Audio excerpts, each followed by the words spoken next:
Assalamualaikum. Jangan lupa like, comment, and subscribe. Bye.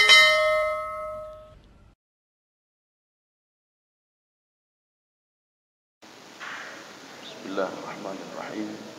Assalamualaikum warahmatullahi wabarakatuh. Alhamdulillahi rabbil alamin.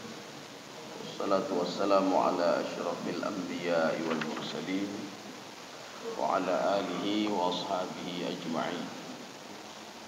Raditu billahi rabba wa bil islami dina wa bi Muhammadin nabiyya wa rasulah.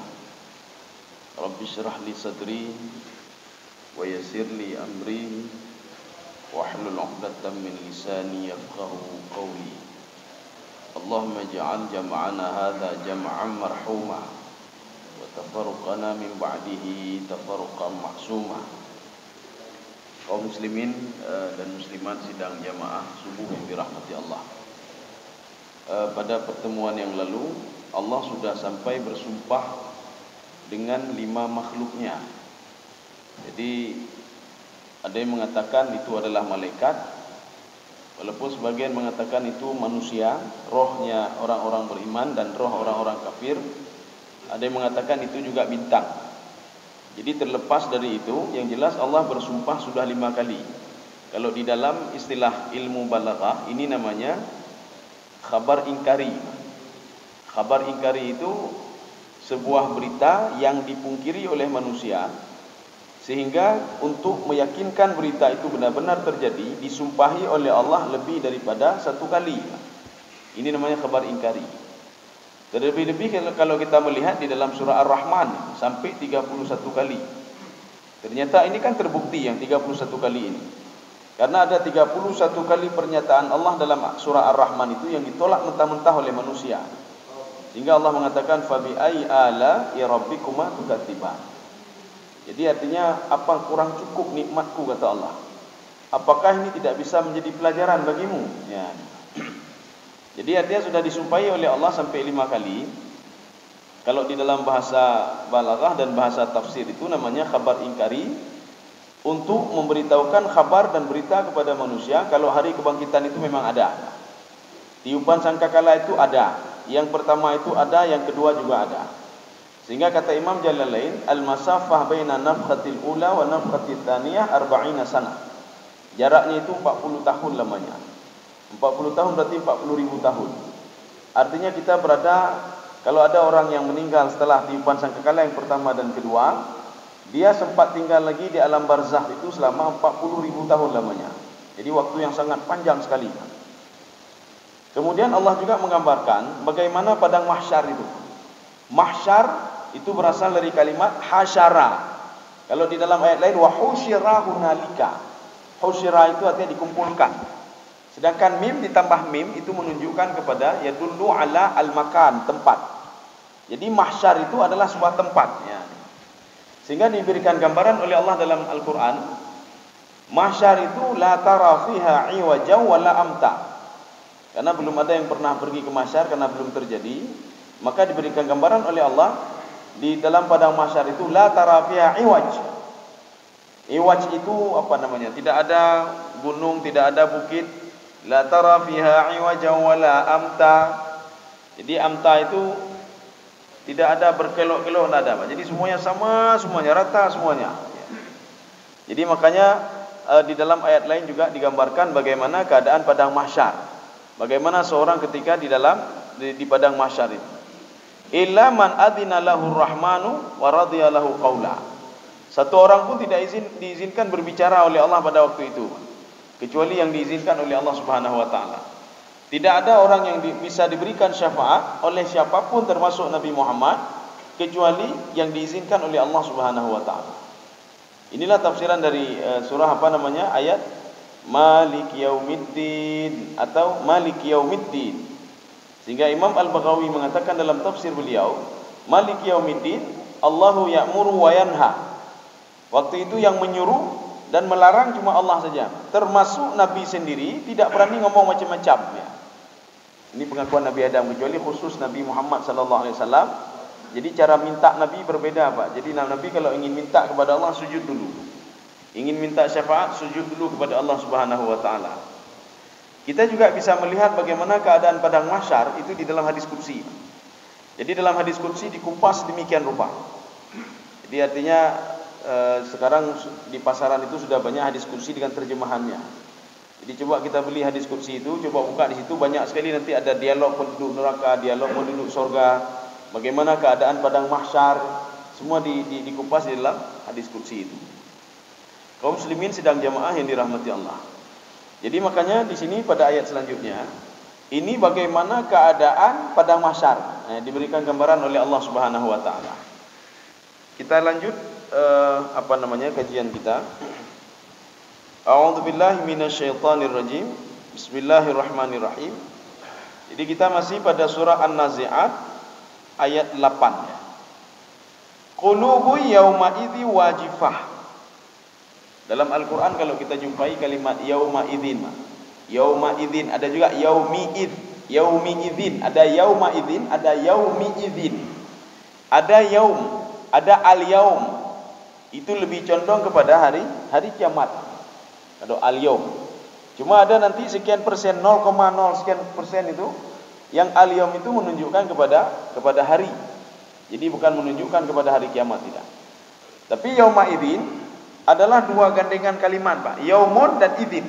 Artinya apa? Pada hari yang dimaksud oleh Allah, hari itu, yaitu hari kiamat. Qulubu yauma idzi wajifah. Qulubnya ini kalau kita tidak bisa menerjemahkan secara terjemahan bebas, saya coba mau lihat di terjemahan bagaimana. Hati manusia pada waktu itu sangat takut. Ya, hati sangat takut. Ini namanya kalau di dalam ilmu balaghah, di dalam kajian Imam Ibnu Ashur, di dalam kajian Imam Zamakhsyari, ini namanya majaz mursal alaqah juz'iyah.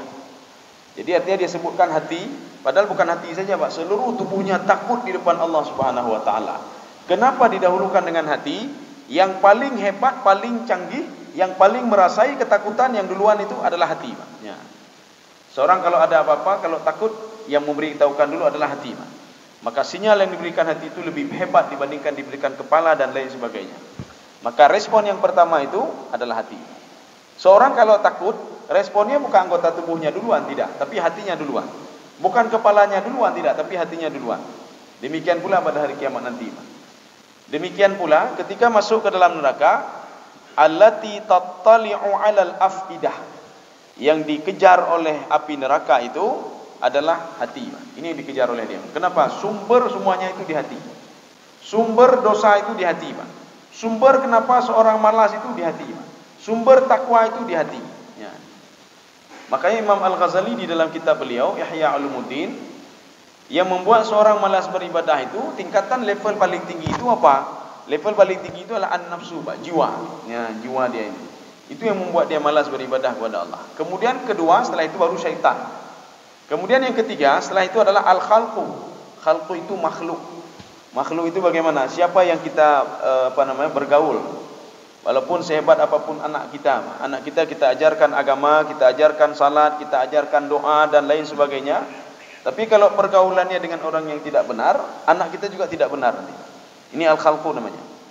Kemudian yang terakhir, yang keempat itu ad-dunya. Jadi dunia itu bisa membuat seorang malas untuk beribadah. Dunia itu apa? Masuk ke situ harta dan jabatan. Jadi makanya coba empat sinyal ini coba kita jaga, semua kita jaga. Termasuk yang paling tinggi adalah hati, Pak. Tetapi hebatnya syaitan menggunakan tiga fasilitas ini, fasilitas hati, fasilitas harta, fasilitas manusia untuk menggoda manusia. Jadi tiga fasilitas ini digunakan oleh syaitan untuk menggoda manusia. Jadi bukan diri dia saja sendiri. Kalau diri dia saja sendiri, kita mengucapkan a'udzubillahi minasyaitonirrajim, dia sudah tidak bisa berbuat apa-apa lagi. Tapi dia menggunakan fasilitas harta.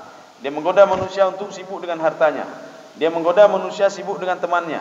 Dia menggoda manusia sibuk dengan keinginan hatinya untuk berbuat dosa atau apa saja. Kaum muslimin sedang jamaah yang dirahmati Allah. Berarti yang dimaksud dengan qulubu yauma idzi wajifah. Wajifah itu wajaf. Itu artinya takut ya, hatinya takut. Maksud hatinya takut bukan hatinya saja yang takut. Seluruh tubuhnya takut pada waktu itu. Sehingga pandangannya melihat ke bawah saja. Ini seperti kita anak-anak kita itu ketika dia berbuat salah, itu kita panggil di depan kita, Pak. Dia tidak berani lihat muka kita, Pak. Dia tunduk ke bawah dia. Kenapa? Dia tahu kalau diri dia itu salah. Maka kalau kita lihat di dalam sejarahnya, itu di dalam tafsir apapun, Pak. Kenapa orang menakuti Fir'aun? Kenapa takut kepada Fir'aun? Jadi Fir'aun itu salah satu sifatnya adalah Dzil Autad wa Fir'auna Dzil Autad. Autad itu apa? Dia punya kekuasaan yang hebat sekali, Fir'aun itu. Jadi siapa saja yang memandang muka dia itu dianggap menentang Fir'aun dan langsung dibunuh. Makanya yang ketemu dengan Fir'aun semua lihat ke bawah, lihat ke bawah. Ya. Jadi makanya kita tidak usah lihat ke bawah kepada orang lain, Pak. Kalau lihat ke bawah itu menganggap dia adalah Fir'aun juga. Ya. Jadi baik kalau mujuk kalau muka aja pokok maknya, Pak. Jadi kalau ada apa-apanya, Pak, yang berarti kita menganggap dia juga Fir'aun, ya, Pak. Karena Fir'aun itu tidak berani dilihat. Salah satu yang berani melihat Fir'aun adalah Nabi Musa alaihissalam. Ketika mau didakwahi oleh disuruh oleh Allah Subhanahu wa taala untuk mendakwahi Fir'aun, maka disuruh Nabi Musa. Maka Nabi Musa melihat mukanya langsung, Pak. Bahkan ada kemarin itu ada pengajian juga, ada seorang jemaah bertanya begini, tolong Ustaz ceritakan sebentar, kenapa dalam Al-Quran banyak cerita Fir'aun? Satu. Yang kedua, kenapa Nabi Musa cerita Nabi Musa, Pak? Nabi Musa. Kemudian Nabi Musa terkesan di dalam Al-Quran itu seperti orang tidak berani, tidak pede, Pak, tidak pede. Ya, kata beliau, tidak pede. Tidak pede bagaimana? Kan banyak cerita Nabi Musa dengan Fir'aun.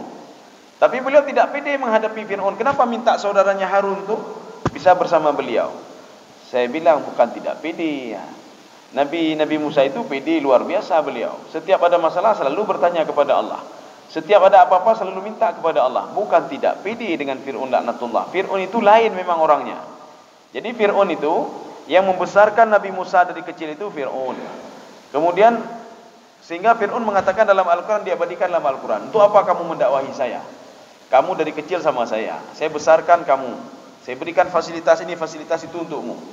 Bahkan sebenarnya saya akan membunuhmu karena kamu sudah membunuh salah satu suku Qibti. Ini yang membuat membuat Fir'aun itu tidak enak rasanya mendakwahi ini. Bagaimana cara mendakwahi istilahnya orang tua angkatnya sendiri? Ya, ini. Jadi bukan tidak pede, tidak. Jadi makanya Nabi Musa alaihissalam kita mendakwahi Fir'aun langsung mukanya dilihat. Dan Allah mengatakan apa? La yasilu ilaikuma. Kamu jangan takut sedikit pun wahai Musa.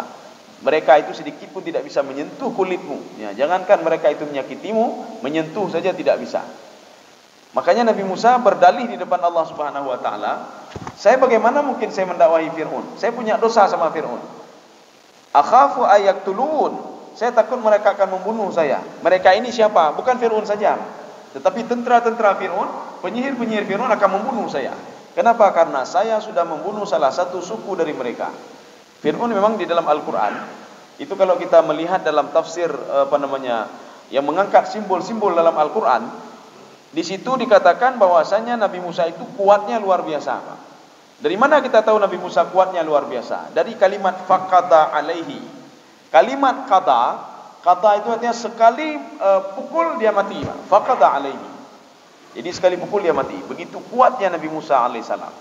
Ini kalau kita melihat simbol dari kalimat qada. Jadi bukan qada. Kalau qada itu mengqada yang sudah lalu. Tapi kalau qada itu melakukan secara paksa dan kuat. Ya, ini qada dengan ya. Kaum muslimin sedang jamaah yang dirahmati Allah Subhanahu wa taala. Kita lanjut. Ini Allah gambarkan bagaimana keadaan di padang mahsyar. Kalau ingin lihat secara rincinya, kita bisa lihat nanti di dalam hadis qudsi. Bagaimana keadaan di padang mahsyar? Nanti bagaimana berkumpulnya, bagaimana kelompok-kelompok. Kalau dalam Al-Quran secara garis besar saja. Nanti di sana ada dua kelompok. Jadi ada kelompok kanan, ada kelompok kiri. Bahkan di dalam surah apa Sajadah, kalau enggak Sajadah Yasin, ada 3 kelompok. Kelompok yang ketiga siapa ini? Itulah kelompok Nabi dan Rasul. Ya. Jadi kelompok pertama kelompok orang-orang yang akan dimasukkan ke dalam surga atau neraka. Kelompok kedua ini yang kalau dia tidak neraka juga surga. Kemudian yang ketiga itu adalah kelompok para Nabi dan Rasul. Ada yang mengatakan tidak, itu dibagi 2, kelompok baik dan kelompok yang buruk. Ini yang pertama. Yang kedua, absaruha khashi'ah. Absar itu penglihatan mereka. Kadang-kadang kalimat absar ini digunakan dengan absar itu melihat dengan hati, bukan melihat dengan mata. Maka ketika Allah mengatakan innallaha basirun. Jadi Allah itu melihat kita itu bukan melihat seperti kita lihat biasa ini, tidak. Jadi artinya melihat, kalau kita ini istilahnya saya melihat dia itu, saya tahu kalau dia begini dengan apa? Dengan mata hati saya. Ya, itu basir namanya. Basir. Jadi basir itu melihat dengan hati istilahnya. Jadi begitu juga absaruha khasyiah. Jadi absar khasyiah, coba diterjemahkan sebentar. Pandangannya lucu. Ya. Ini khasyiah itu berasal dari kalimat khasya'a. Ini kalau terjemahannya pandangannya itu tertunduk, artinya dia melihat ke bawah. Ini sebenarnya bukan itu maknanya. Khasyiah itu begini. Kita ketika salat kita khusyuk, itu kita menganggap apa? Kita menganggap orang paling rendah sekali itu khusyuk ketika dalam salat. Maka ketika orang salat Allahu Akbar, ketika Allahu Akbar tidak ada yang lebih besar kecuali Allah Subhanahu wa taala. Tidak ada yang memberikan rezeki kecuali Allah. Tidak ada yang memudaratkan kita kecuali Allah. Dan banyak ayat Al-Quran mengatakan tidak bisa orang lain memudaratkanmu kecuali dengan izin Allah Subhanahu wa taala. Maka khasyiah di sini di dalam tafsir Jalalain beliau mengatakan dzalilah. Dzalilah itu hina sekali. Maka seorang kenapa khusyuk dalam ibadah salat? Karena menganggap diri dia berdiri di depan Allah sangat hina sekali, Pak. Maka khusyuk dia. Ya. Perhatikan kalau orang-orang dulu, Pak, ada orang di kerajaan itu, dia berdiri di depan raja, tangannya ke depan ini sampai artinya dia menganggap dia sangat khusyuk sekali. Arti khusyuk di sini apa? Dzalilah. Dzalil itu sangat hina sekali berdiri di depan raja. Makanya seorang itu khusyuk. Kenapa dikatakan khusyuk? Karena dia menganggap tidak ada apa-apa dia. Maka kalau orang yang penanya sum'ah, takabur, ketika salat biasa saja dia, khusyuk itu tidak akan muncul dari diri dia. Dia mengatakan saya menghadap siapa ini? Apa yang saya lakukan ini? Jadi artinya tidak membekas sedikit pun dalam hatinya. Maka khusyuk itu tidak akan muncul. Tetapi ketika seorang itu dia salat, dia khusyuk, ya, dia memahami apa yang dia ucapkan, dia tahu sedang berhadapan dengan siapa. Jadi makanya khusyuk itu munculnya bagaimana? Dia menganggap diri dia dzalilah. Dzalilah itu sangat hina sekali depan Allah Subhanahu wa taala. Makanya seorang itu ketika berdiri di padang mahsyar itu hanayum tapu, Pak, sudah telanjang, tidak punya baju, tidak punya celana, tidak punya sendal, tidak punya jabatan, tidak punya harta, tidak punya apa-apa, tidak punya apa-apa dia. Makanya dia mencari terus alasan, Pak. Dia cari alasan siapa yang saya kenal di sini ya. Dia ingin berdalih kepada Allah Subhanahu wa taala supaya dia terlepas dari azab api neraka. Ini yang dimaksudkan dengan absaruha khasyiah. Absar di sini itu digunakan untuk mata ininya, Pak, tapi bisa juga mata hatinya. Jadi mata hatinya ini dia sudah merasa malu sekali. Absaruha khasyiah, sebuah kalimat majaz yang menggambarkan bagaimana seorang malu sekali berdiri di depan Allah. Kenapa malu? Dulu tidak mau mendengar perintah Allah. Dulu tidak patuh kepada Allah. Jadi bahkan begini, di dalam Al-Quran itu ada seorang itu ditegur ya. Ditegur oleh Allah, kenapa kamu begini? Kenapa begini? Makanya setelah diizinkan oleh Allah baru dia ngomong, Pak. Si fulan itu ngomong kepada Allah, kenapa kami buta? Lima hasyartani a'ma wa kan kuntu basira. Ya Allah, kenapa kami buta ya Allah? Buta yang dimaksud bukan buta ini, Pak, tapi buta mata hatinya, Pak. Ini kenapa kami enggak tahu mau buat apa ini ya Allah? Kenapa begini ya Allah? Kenapa tidak ada yang mengarahkan kami ya Allah? Ya ini, Pak. Jadi bukan buta mata ini, ya tidak. Ketika itu Allah mengatakan kadzalika atatka ayatuna fanasitaha wa kadzalikal yauma tunsa. Dulu kalian ada Al-Qur'an, ada hadis, kenapa tidak mau baca Al-Qur'an? Kenapa tidak mau menelaah Al-Qur'an? Kenapa buta sama Al-Qur'an? Kan petunjuk itu kata Allah Subhanahu wa taala. Ini sebagaimana pembahasan kita kemarin ini, Pak. Inna hadzal Qur'an yahdi lillati hiya aqwam. Al-Quran itu menjadi petunjuk bagi orang-orang yang mempergunakan hatinya. Sehebat apapun dia, kalau hatinya tidak tunduk kepada Al-Quran, maka Al-Quran tidak akan memberikan petunjuk kepada dia. Hudal lil muttaqin. Kaum muslimin sidang jemaah yang dirahmati Allah. Kita lanjut kemari. Absaruha khasyiah. Jadi pandangannya itu bukan pandangan sebenarnya, ini sebuah kalimat majaz. Dia merasa hina sekali di depan Allah Subhanahu wa taala, tidak tahu mau buat apa lagi, Pak. Karena sudah malu sekali. Sehingga dia mengatakan, kenapa kami engkau bangkitkan buta? Allah mengatakan, kadzalika atatka ayatuna fanasitaha. Kamu dulu sudah saya berikan, saya turunkan nabi, saya turunkan Al-Qur'an, tetapi kamu lupa untuk mengkaji Al-Qur'an, menelaah Al-Qur'an. Di situ ada perintah-perintahku, di situ ada laranganku, di situ ada petunjukku, tapi kamu tidak mau mendengar, kamu tidak mau melihat. Kamu buta sama itu. Wa kadzalika yauma tunsa. Demikian pula hari kiamat itu saya lupa sama kalian. Jangan pernah mengharapkan arahan kepada saya, kata Allah Subhanahu wa taala. Baru mereka tertunduk lagi, Pak. Enggak tahu mau kemana, Pak. Sedangkan ada kelompok-kelompok tertentu. Ketika didatangi oleh anaknya, ya, jalannya kemari ya. Bayangkan saja, Pak. Dari Nabi Adam dulu sampai kita sekarang, dan setelah kita mungkin ada berapa generasi lagi, Pak. Semua dibangkitkan oleh Allah Subhanahu wa taala. Kita kalau berdiri di Belang Padang saja, ramai begitu saja, nama hodajo, Pak. Belang Padang itu kalau penuh sampai ribuan orang, kita nak tahu mau lari ke mana, Pak. Kita nak tahu, kita enggak mengenal si fulan di mana. Apalagi di padang mahsyar seperti itu. Jadi makanya beruntunglah bagi orang-orang yang beribadah. Beruntunglah orang-orang yang punya anak yang saleh. Beruntunglah orang-orang yang ketika melahirkan anaknya itu dia meninggal dalam kandungan atau meninggal ketika melahirkan. Ada seorang sahabat mendatangi Rasulullah sallallahu alaihi wasallam. Ya Rasulullah, anak pertama saya ketika lahir meninggal ya Rasulullah. Dia sedih sekali, Pak, menceritakan kejadian ini kepada Rasulullah. Kemudian anak kedua saya begitu juga ya Rasulullah. Ketika lahir meninggal lagi ya Rasulullah. Bagaimana ini ya Rasulullah? Saya kepingin anak, ada yang menolong saya nanti ya Rasulullah, menjadi anak yang saleh ya Rasulullah. Apa kata Rasulullah? Saya berdoa lagi kepada Allah, kalau kamu punya anak yang ketiga biar meninggal lagi anakmu, kata Rasulullah SAW. Pemuda ini terkejut. Kenapa engkau mendoakan saya seperti itu ya Rasulullah? Apa kata Rasulullah? Wahai sahabat, perlu kamu ketahui, itu anak-anak kamu yang sudah meninggal itu dalam kandungan ibunya, atau dia meninggal ketika baru lahir dari ibunya, dia meninggal dunia, dia akan mencari kalian di padang mahsyar nanti. Ya, anak ini akan mencari kita. Jadi makanya bagaimana mencarinya? Ini bisa kita lihat di dalam hadis qudsi. Di dalam hadis qudsi, bagaimana kalau ada satu orang anak berarti satu orang anak, kalau dua berarti dua orang anak. Dua orang anak ini akan mencari ayah ibunya di padang mahsyar nanti.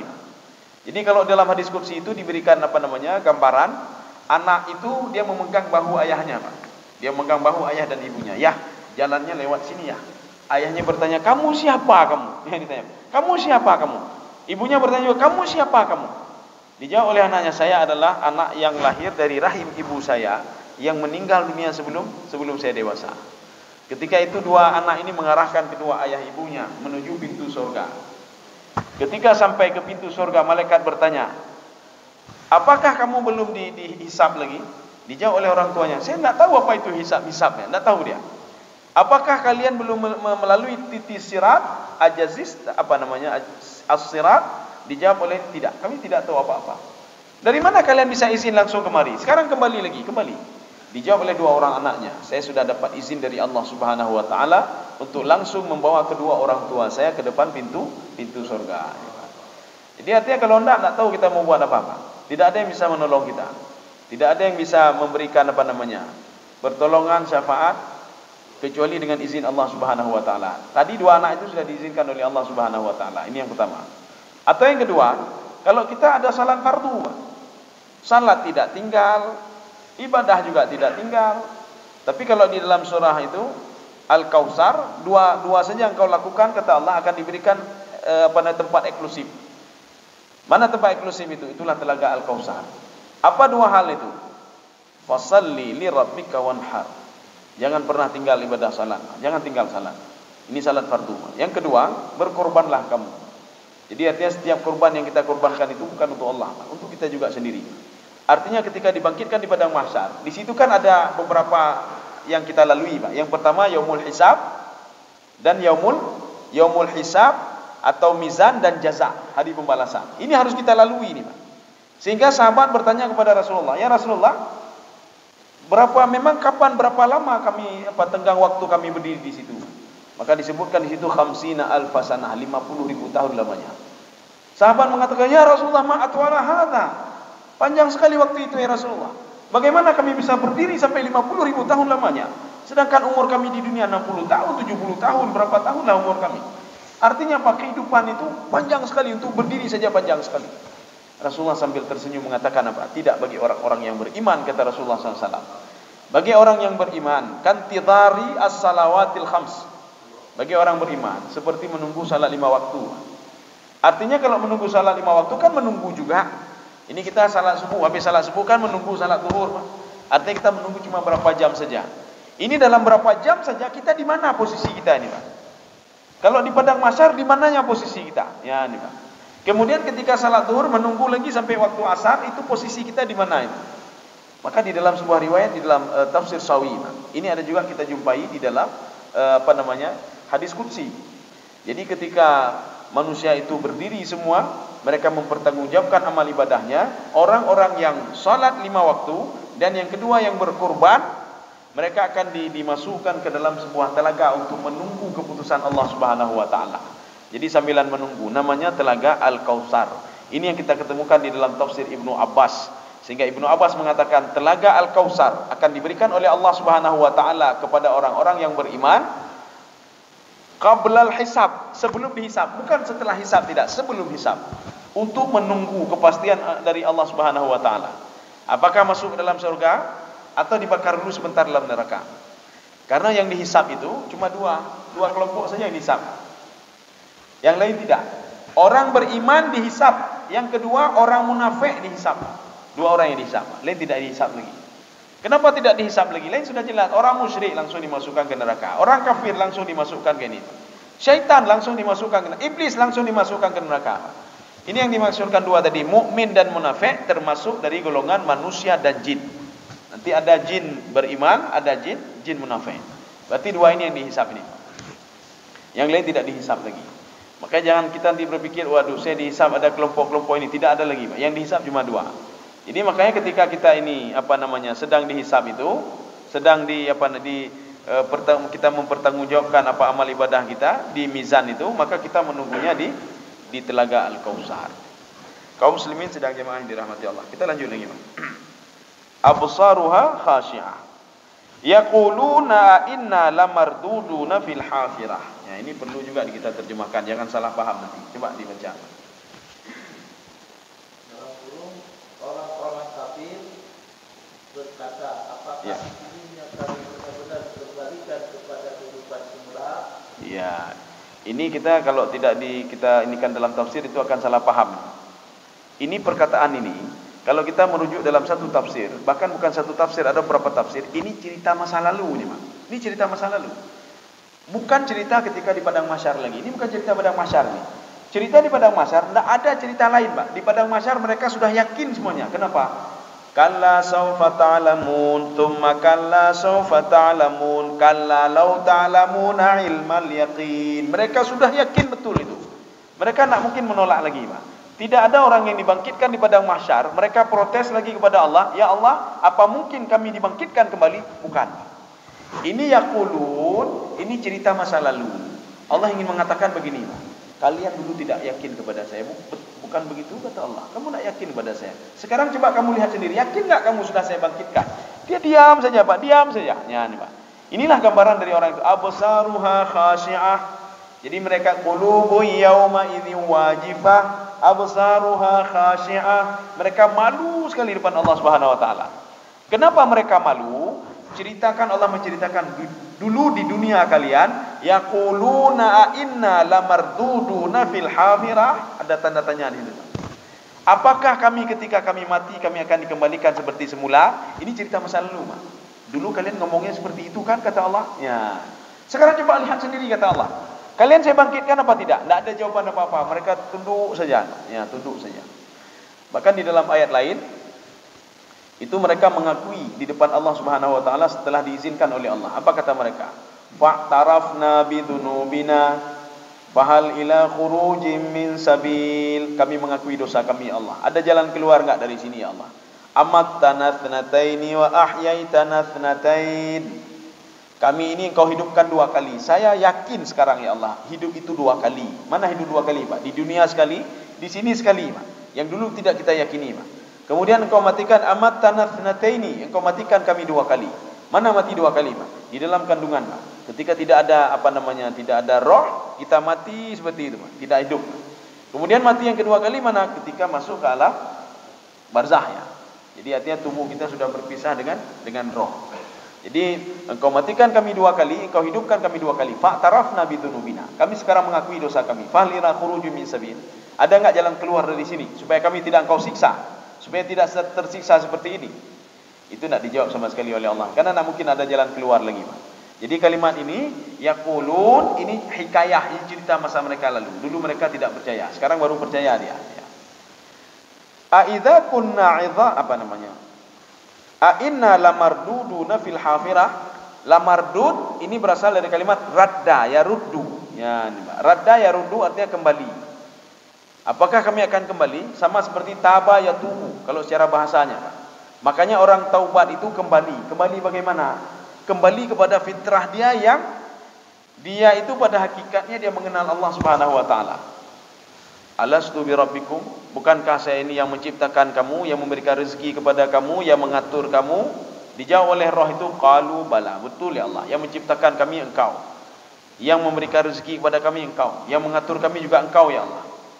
Tetapi ketika roh itu disatukan dengan tubuh, maka roh itu sudah melanggih, maknya melanggih ini sudah tidak ini lagi deh. Karena makanya seorang itu kalau ketika sudah diberikan sesuatu oleh Allah, dia akan lupa kepada pemberi itu, Pak.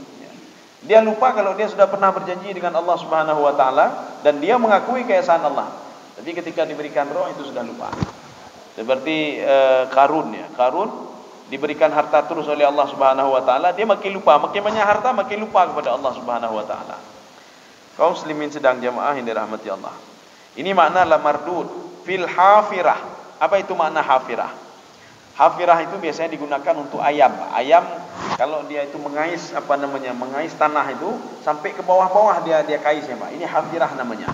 Atau hafirah itu maknanya bisa juga kuku. Kenapa? Kuku itu bisa untuk mengais-ngais ke bawah.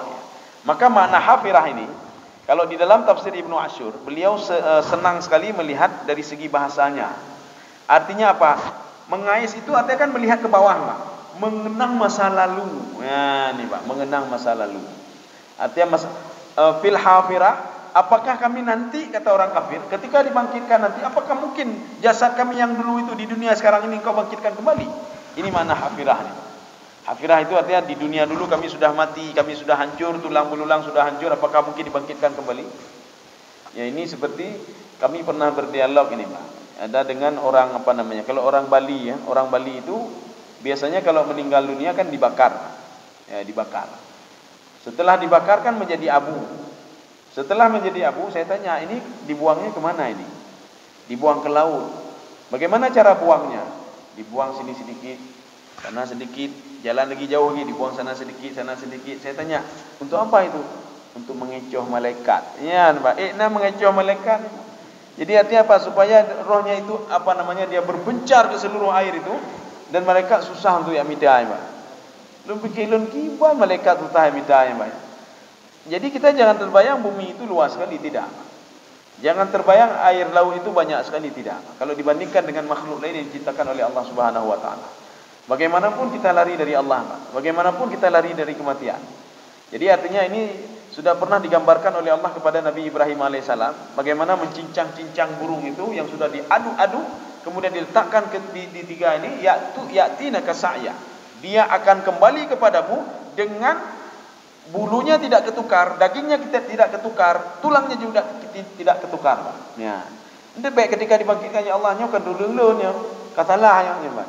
Nyokan kaki lon, ini bukan kaki saya, sudah salah ini, tidak. Tidak ada yang salah, sedikit pun tidak ada yang salah. Jadi makanya begitu juga yang dibuang ke laut. Ya.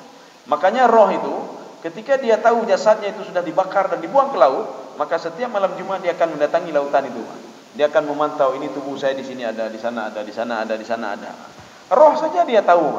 Apalagi orang yang menciptakan roh itu, yaitu Allah Subhanahu wa taala.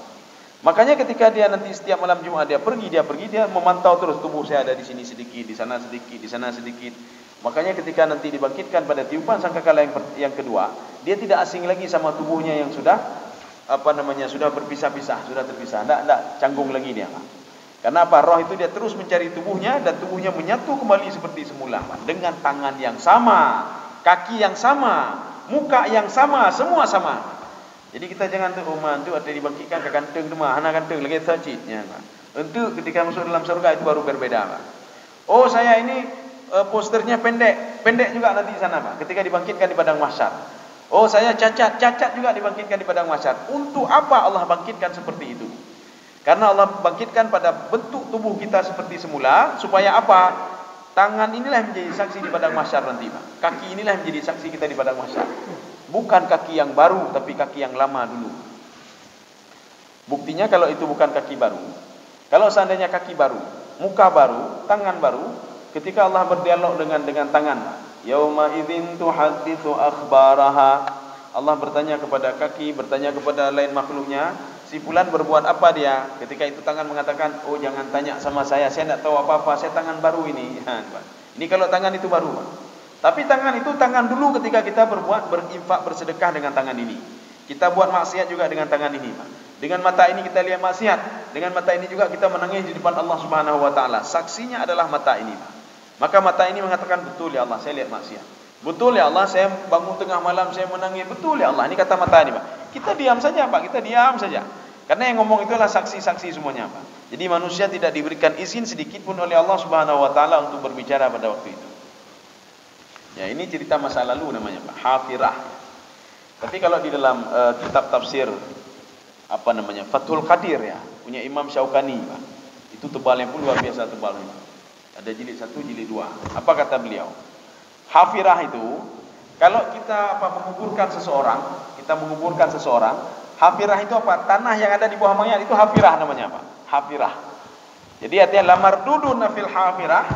Hafirah itu bentuk semula. Makanya dibawa kalimat hafirah itu sebenarnya apa? Tanah yang ada di bawah mayat itu, Pak. Ya, jadi hafirah itu apa? Bentuk semula ketika seseorang itu masih hidup di dunia, dia meninggal dunia, kemudian apakah dia akan dibangkitkan kembali oleh Allah? Ya.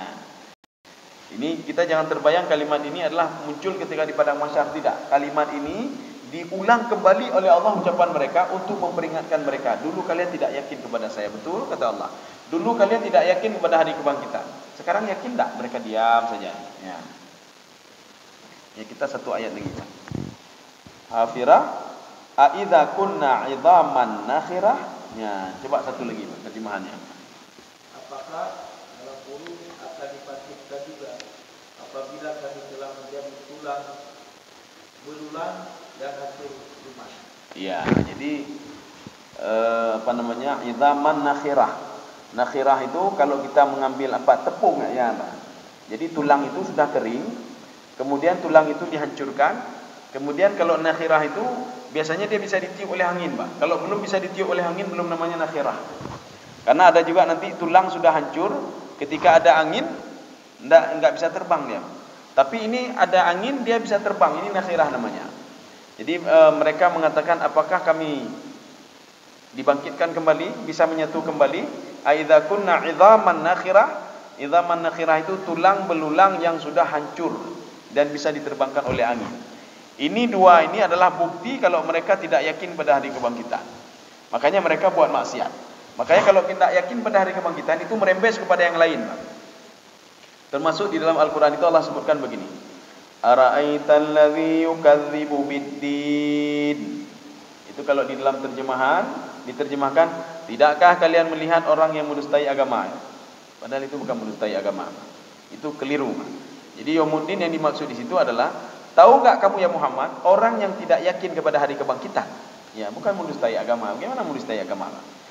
Tidakkah kamu tahu, maka din itu adalah hari kebangkitan seperti Maliki Yaumiddin atau Maliki Yaumiddin. Allah lah yang berhak berkuasa pada hari pembalasan nanti. Yang berhak menyuruh dan melarang pada hari itu adalah Allah Subhanahu wa taala. Jadi bukan Maliki Yaumiddin. Jadi raja di hari agama. Kita raja hari agama. Jadi din itu bukan agama saja, tidak. Memang ada nanti din itu sebenarnya dalam Al-Quran itu keyakinan.